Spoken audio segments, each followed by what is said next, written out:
All right. Ladies and gentlemen, welcome back to our international ground rounds. Very pleased today, our guests, introducing Patricia Johnson, MD. Good morning, Patricia. Good morning. So Patricia Johnson, she's a rhinology and skull-base surgery from Allegheny Health Network from Pittsburgh. And I've invited her. I've been addressed with her topic that I really like. She's a part of the Women in Rhinology section from the ARS. And today's topic from Patricia will be how and what is the gender gap between surgeon in our rhinology and skull-base surgery field. So as usual, I will remind you to attend the meeting. It's free on our social media platforms. For anyone interested, you can also type your question and we will address those questions and answer at the end of her talk. So Patricia, please, would you like to share your screen? Absolutely.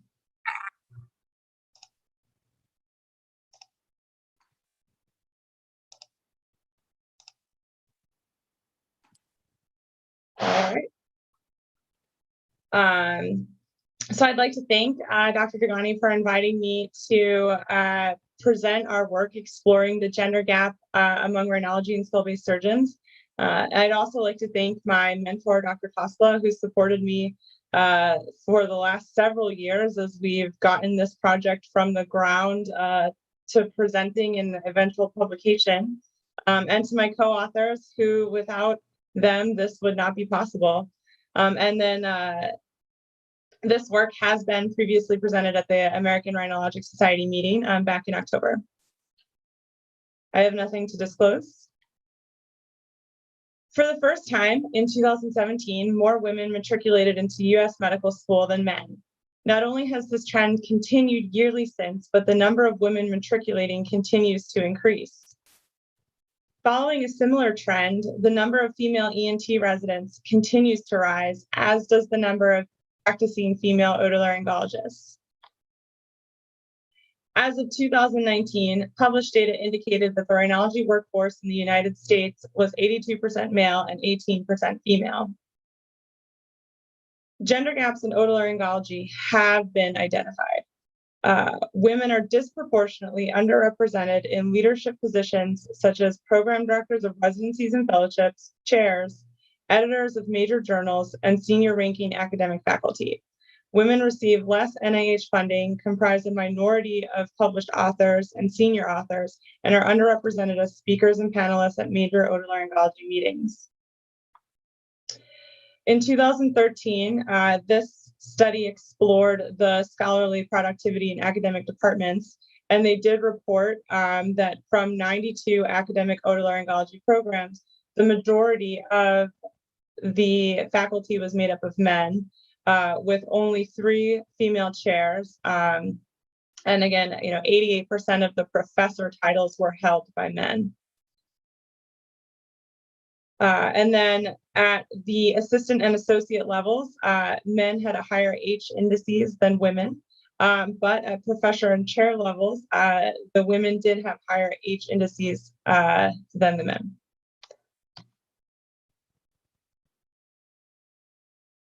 Women held 15.3% of overall leadership positions in the year 2017 to 2018, with 5 of those being a department chair position.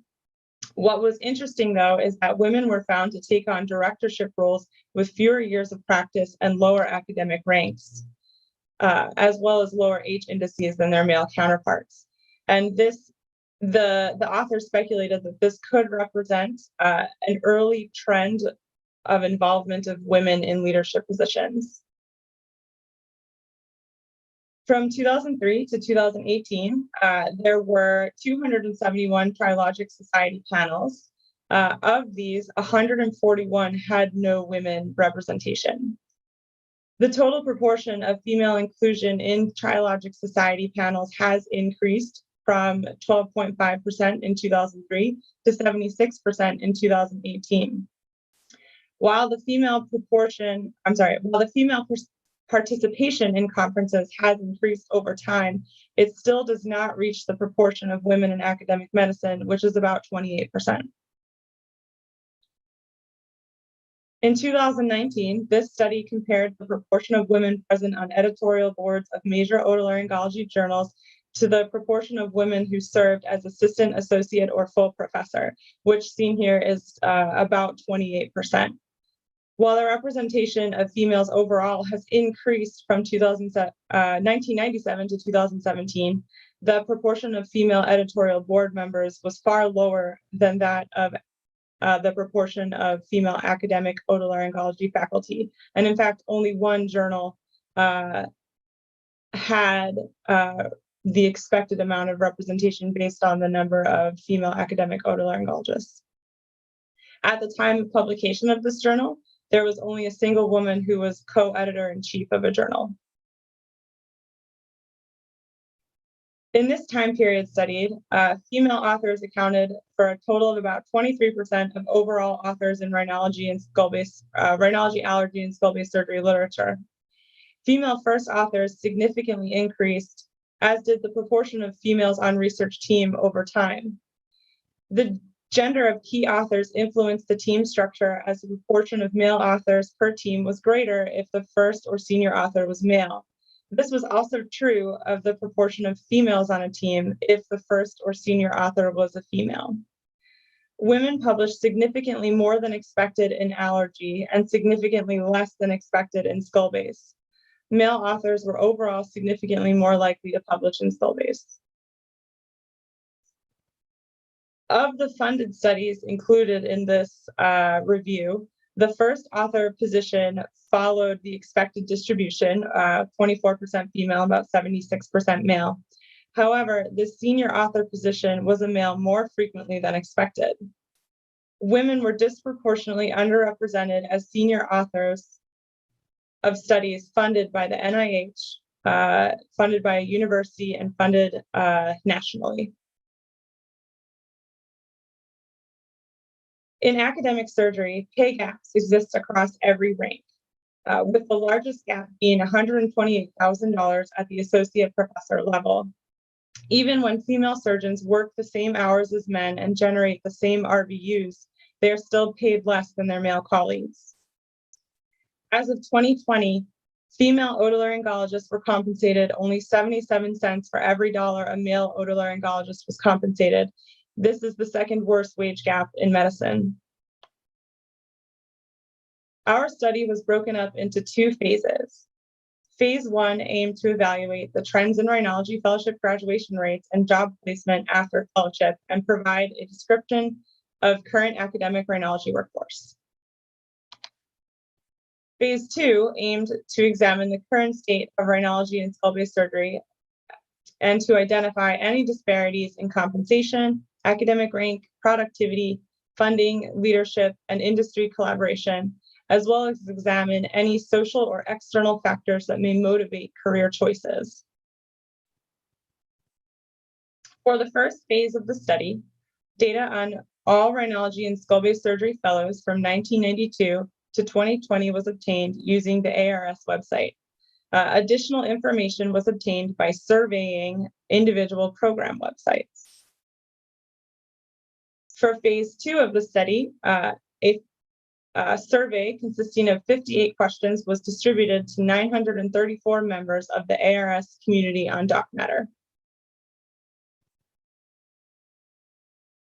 In the study time period, there were 36 ARS sanctioned fellowships.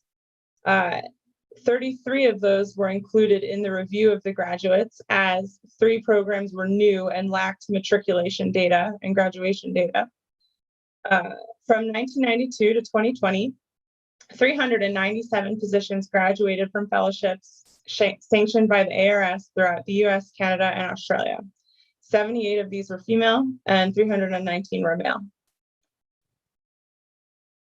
Of the 198 fellow graduates that held academic positions, 43 were female. When investigating the composition of rhinology departments and leadership, all 36 ARS sanctioned programs were analyzed. Women were found to account for 17.7% of of all academic faculty. This is 23 out of 130 positions, academic rhinology faculty positions. Although not, and then 2 of the 36 programs had female program directors.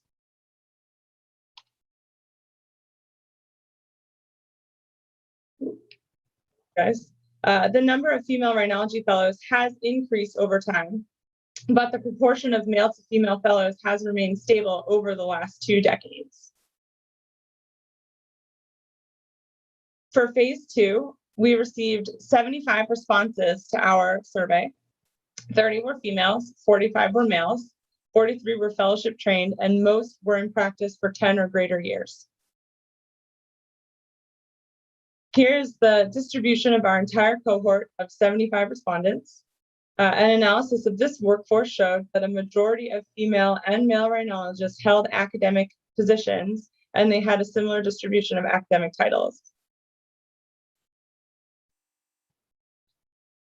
Those in practice for 10 years or greater made up our late career cohort.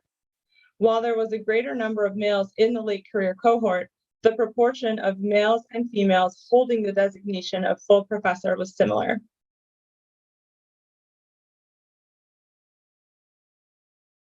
Those in practice for less than 10 years were grouped into the early career cohort. The proportion of associate and assistant professorships were similar. Female rhinologists were greater than 4 times more likely to earn compensation that was at or below the median, and nearly 6 times more likely to be part of a dual income household. This significant difference in compensation was maintained in the late career cohort, with females being 5 times more likely to have compensation at or below the median, despite a similar proportion of full professors.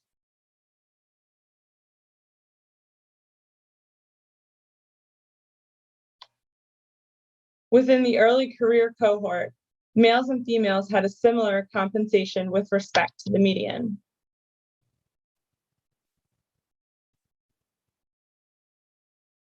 Females were greater than 4 times less likely to have been invited as a panelist at an international conference or as a speaker. There was no significant difference in the likelihood of being a panelist at a state or national meeting, serving on a professional or institutional committee, or being elected to the leadership of a professional society. Women were 6 times less likely to be consultants for a medical device or biotechnology company, and nearly 3 times less likely to have participated in a clinical trial. A significantly higher proportion of women agreed that they chose rhinology as a specialty because of a mentor during residency. Males and females did not differ in agreement on any other factor that may have played a role in choosing their specialty.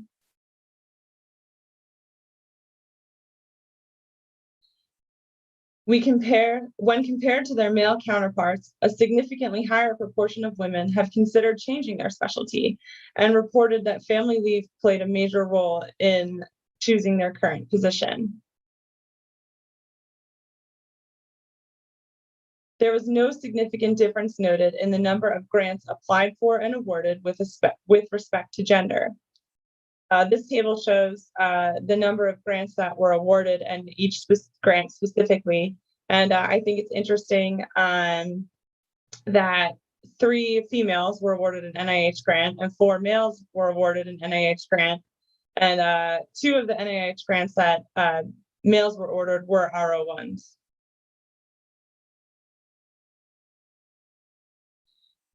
In conclusion, gender gaps do exist in rhinology. Our study did show some reassuring findings. There was comparable academic title distribution. In the early career cohort, salary was equitable, and there was no difference in the number of grants applied for and awarded. However, we must continue to mentor and support women as experts and leaders in our field. And one of my, my mentor, Dr. Toskala, and many of these women who I look up to in 2018 came together and got the Women in Rhinology approved as the first section of the American Rhinologic Society. For me personally, this section has provided through residency, fellowship, and now as an attending, so much support and guidance. And every year I go to these meetings, there's more and more and more women that are a part of it. And I look up to all of them. You can follow us on Twitter and Instagram. And then Dr. Sarah Wise, one of the members of the Women in Rhinology, is the first female president-elect since the inception of the ARS in 1954. So congratulations to her. And I think it's a testament to how far women have come and how far we have yet to go. Thank you, Patricia, for your presentation. I really enjoyed, and I was surprised about those gap differences. Those are the real ones. And everyone needs to understand that those difficulties should be faced properly and should be skipped. How to say? We need to remove those barriers, those complications. Shout out to Sarah Wise and Alina for bringing me your attention. Of course, I can see from this picture also Zara. I don't know much of those people from this picture, mainly because I've never been in a ARS meeting before. I really hope next few years I will be part of them. So let's move forward because there's plenty interest and questions that our audience would like to ask you. The first one, it's coming from Egypt, and this colleague is asking, have you noticed differences between wealthy countries and third world countries? I think that's a really excellent question. I personally have not looked into that. So I'm not sure I can answer that question as thoroughly as I would have liked. I am, this is really looking at the United States, but I'm assuming, and I'm not, this is again my assumption, that these same gaps exist everywhere. And bringing it to attention, in one country, hopefully can begin to bring it to the forefront of the minds of, leaders in other countries, to begin to promote their women as well. Another question coming from India. Is a role model important? Absolutely. This, my presentation didn't quite delve into this, but in surgical subspecialties in general, having female leaders, female role models, female mentors is a huge factor in women choosing surgery. This is, it is very well studied, mostly in general surgery literature, but having a role model is supremely important for, to encourage more women to enter surgical subspecialties. And lack of role models has been shown to divert women away from surgery. The other question is coming from Spain. Are the salary differences based upon private and public, or only public salary? That's a little bit difficult to answer because I think maybe our salaries in the United States are a bit different. We don't really have a public salary per se. We do have, there is the private practice salary, and there is an academic salary, but most academic universities aren't public, they're private. So I'm not, I don't know quite how to relate the two, but one of the weaknesses of our study is that the data was based on the 2018 MGMA. So we used the median salary for all otolaryngologists, including private practice otolaryngologists.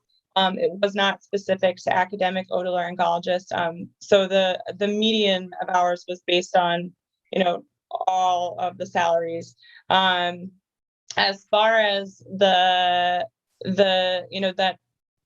slide where I showed the gap in academic surgery, those are the university-based academic surgery salaries, and most of those are not private practice, but also not publicly funded by the government, if that's what that is alluding to. This other question is coming from, once again, from India. I don't get exactly the point of it, but let me try to understand how the typing of it. The colleague is asking, I don't know if it's she didn't present or he didn't present himself, so I can't tell you. Actually, he's saying, have you ever seen differences in an interview between neurosurgery and ENT, between man and female? Well, being that I didn't interview for neurosurgery, I don't have a personal experience to relate to. Colloquially, I went through ENT residency applications and fellowship interviews, and I'm not sure if men got asked this question, but for sure I was asked, are you single? Are you going to have a kid? What's your family plan? And I'm like, I don't know what that has to do with me being a resident, but so I'm not, I don't think my male colleagues who were getting interviewed were asked those questions, and I'm not sure I was even allowed to be asked those questions, but interviewers, they ask what they ask. So I can say that for me personally, that was a difference, but I'm not sure how neurosurgery interviews are. Question from France: is bullying frequent between men and female? It's interesting. There is bullying, and I wish I could quote studies on this, but I don't know that literature. I can say personally, I have experienced not only, and it's not my male colleagues. Most of the people I work with, and most of the people in rhinology and ENT, and everybody is aware of the gaps and macro and microaggressions. So most of my colleagues are not playing into this bullying, but the cultures in large institutions hasn't really caught up with the culture in an individual specialty. So there is still that culture barrier where maybe a woman surgeon doesn't, if she's assertive, she's labeled as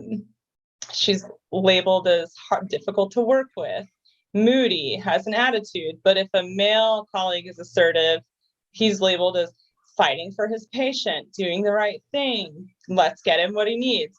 So that still does exist, and there definitely is data to show that is still a problem. I personally would call that bullying. So the culture in medicine overall is beginning to change. It's just going to take some time. Well, actually, we're living in a world where social media are everywhere. Mm-hmm. And I remember last year we had some discussions. There were some publication in regards to this. How the social. Do you remember that one? It was the vascular surgery article and the bikini. Wow. Is that what you're talking about? That article, I'm like actually getting angry and diaphoretic over this article.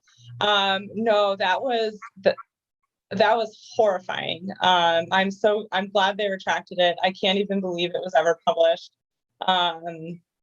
But calling women unprofessional because of their social media is I think it just goes to show that there's still a lot of work to do in changing the culture. It's a transition period, I guess. It's Yeah. always like this. It's natural. We moving from a word to a new word where everything can happen and should happen, of course. And our, vision field should not be focused on one thing. And we can't, just block ourselves. That's my opinion. Of course, I don't want to, take out of your field, but the people usually judge us outside, like inside. We should be a representative of just one thing, like one status, and that's alone.